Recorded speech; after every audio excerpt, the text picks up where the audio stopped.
Hey there, my yogi friend. Thank you so much for joining me here on my YouTube channel. It's such an honor to share these practices and tutorials with you.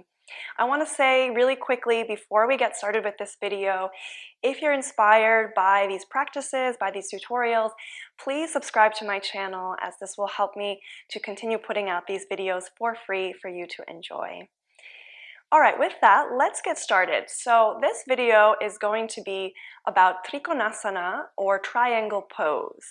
So I'm going to cover a couple of modifications to this pose. We're going to talk about a little bit of alignment basics, and then hopefully get you to a version that works for your body.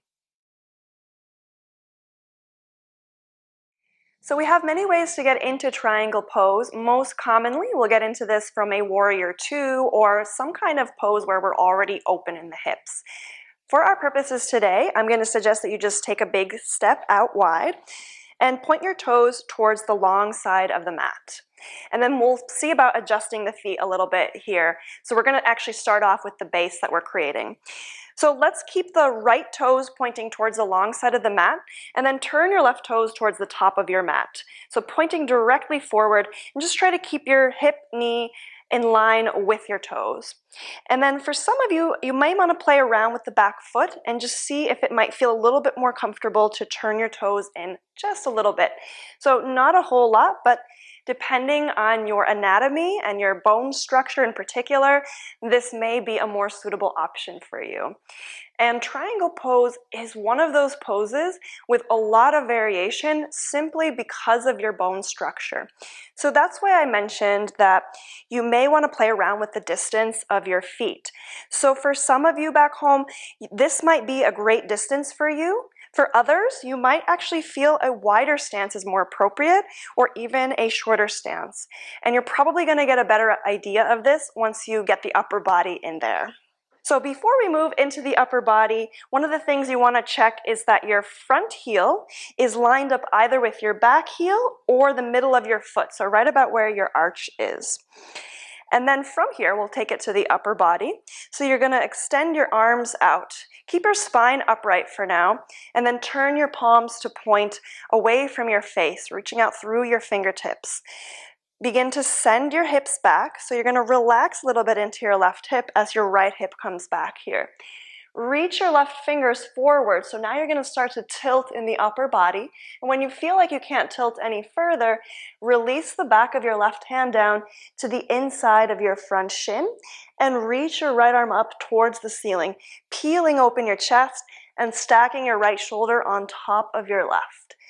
So here's where we're going to see a lot of variation as well, and you may notice what I mentioned earlier, that you just need to adjust the distance between your front and back foot.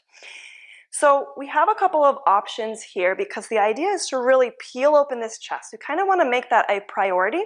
And so sometimes what I notice is that there's a little bit of a lack of flexibility to open all the way. And so with the hand, the bottom hand on the inside of the foot here, it's like you're trying to get your shoulder open, but it's not quite getting there, right? So you can take the bottom hand down to a block to raise the floor up a little bit higher to you. You can also bring it up a little bit further up your leg, and then once again, adjust the stance of your feet to feel where it might be more comfortable to allow your hand to kind of come down and open out into like those clock hands, right? So once again, finding your variation for your bottom hand, now your focus is going to be on peeling open your chest and reaching your right arm up. So what's going to help us with that is a sturdy foundation. So try to ground down through the outer edge of your back foot, really grounding down through the outer heel. That's going to slightly lift your arch. From there, that's stabilizing the whole lower body, especially into your right hip. And then when you start to peel open the chest, you're going to engage the obliques first, and then take it up into your chest, taking your right shoulder back and reaching your right arm up. Now, for some of you, it may feel more comfortable to take that left hand to the outside of your front leg. And so that's a perfectly fine variation as well. If you don't need that, you can keep the left hand to the inside. If you're already a little more flexible, you might reach your left fingertips all the way down to the ground, as long as you can keep opening your chest here.